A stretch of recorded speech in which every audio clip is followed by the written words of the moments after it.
Assalaamu calaykum. Ku soo dhawow taxanaheena la magac baxay Caalamka Akhriska qaybtiisii labaad.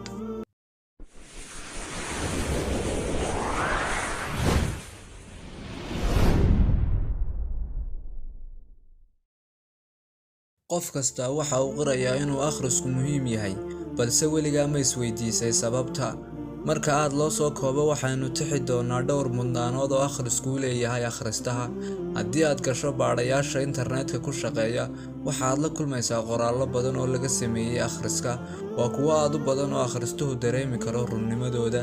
Sidaasoo ay tahay inagu halkan minguuris dhammaystiran ma samaynayno, balse soo koobis faham guud aynu uga dan leenahay ayaynu isla wadaagaynaa.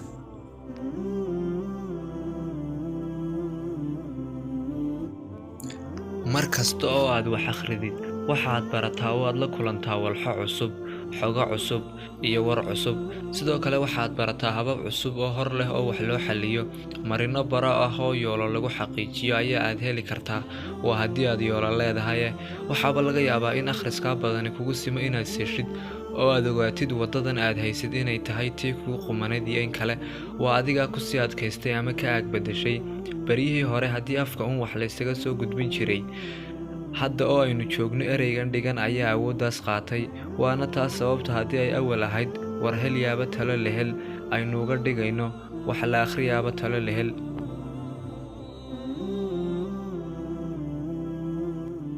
Haddii jidhka la geeyo goobaha muruqyada dhisa oo la layliyo, maskaxda iyo ruuxda maxay ayaa kobciya?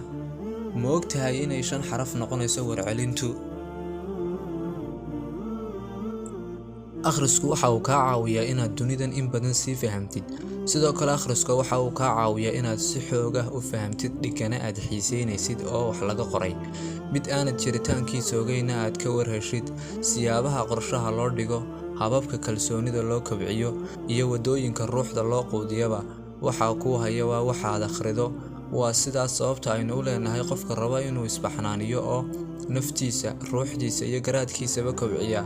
Alla saaxiibo cilmiga. Wassalaamu calaykum.